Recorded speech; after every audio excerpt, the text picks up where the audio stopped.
quiet property transfer. No palace announcement. No royal press release. No public ceremony. Yet behind the scenes, Queen Camilla may have just sent the strongest message of her reign. Because according to newly revealed reports, Camilla has transferred control of her beloved country estate into a trust connected to her children. And royal insiders are asking a fascinating question. Is this simply sensible estate planning? Or is Queen Camilla preparing for a future where King Charles is gone, Prince William is on the throne, and her influence inside the monarchy begins to fade?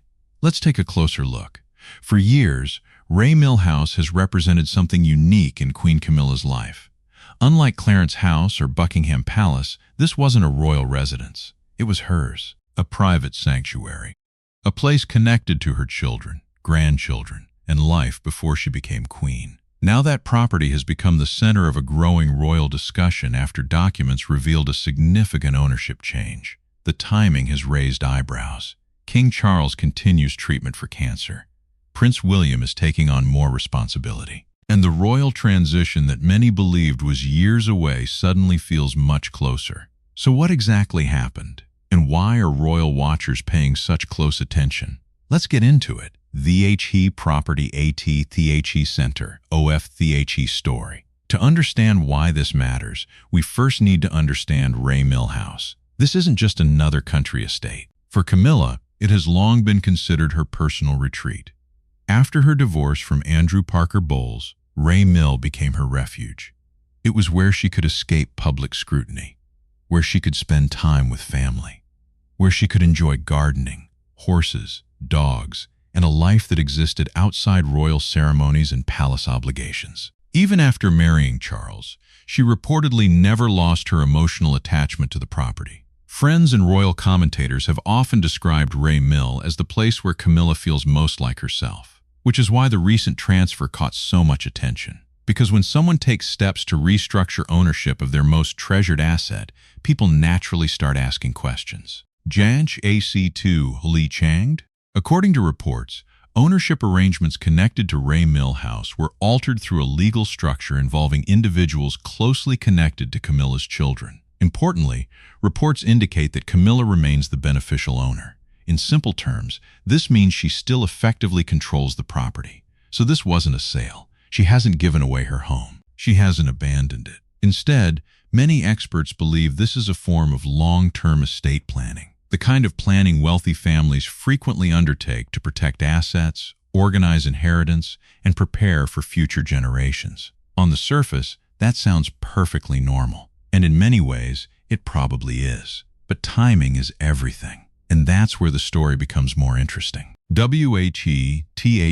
Timing matters. King Charles is now in his late 70s. His health remains a major topic of public interest. Meanwhile, Prince William is increasingly stepping into a larger leadership role within the monarchy. Many royal observers believe Britain is already witnessing the early stages of a transition. Not officially, but practically. William represents the future. And everyone inside the institution understands that. When William eventually becomes king, the structure of the monarchy changes dramatically. Camilla's position changes too. Today, she is queen. Tomorrow, she would become the widow of a king. A respected figure, certainly, but no longer at the center of royal power. That's simply how monarchy works. And that reality may explain why securing family assets now makes perfect sense from Camilla's perspective. The William factor. One reason this story has generated so much discussion is because of the long and complicated relationship between Prince William and Camilla. Over the years, reports have suggested that William and Camilla eventually developed a workable relationship. But workable and close are not necessarily the same thing. William's primary focus has always been protecting the future of the monarchy. Camilla's primary focus, naturally,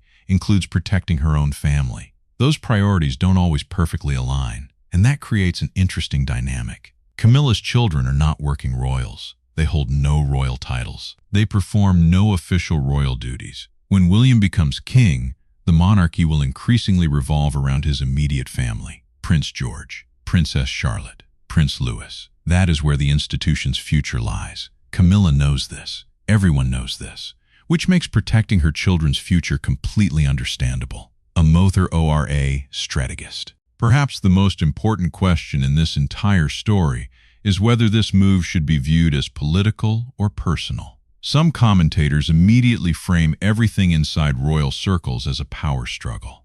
But sometimes the simplest explanation is the correct one. Camilla is a mother. She is also a grandmother. Like countless parents before her, she may simply want to ensure that her children are secure regardless of what happens in the future. That doesn't necessarily mean she is challenging William. It doesn't necessarily mean there is palace conflict. It may simply mean she is planning ahead. And frankly, planning ahead is exactly what people in her position often do, especially when significant family transitions are approaching. The bigger royal picture. What makes this story fascinating isn't necessarily the property itself. It's what the property represents. Ray Mill House symbolizes a life that existed before the crown, before the titles, before the state banquets, before the royal responsibilities. And perhaps this transfer reflects an acknowledgement of something deeper, that one day life will look different. One day Charles will no longer reign. One day William will be king. One day Camilla may step away from the center of royal life. When that happens, Ray Mill House could become more important than ever, not as a financial asset, but as a personal sanctuary. A place where she can live outside the institution that has defined so much of her later years. At its core, this story may not be about royal drama at all. It may simply be about preparation. Preparation for the future. Preparation for family. Preparation for a chapter that everyone knows is coming, even if nobody wants to talk about it openly. Whether you view Camilla's decision as smart estate planning or as a signal about deeper royal dynamics, one thing is clear. Every move inside the royal family is watched closely, and sometimes the quietest moves reveal the most. What do you think? Was Queen Camilla simply protecting her family's future? Or does this property transfer reveal growing tensions behind palace walls? Let me know in the comments below. If you enjoyed this video, don't forget to like, subscribe, and turn on notifications for more royal news, analysis, and behind-the-scenes stories. Thanks for watching, and I'll see you in the next one.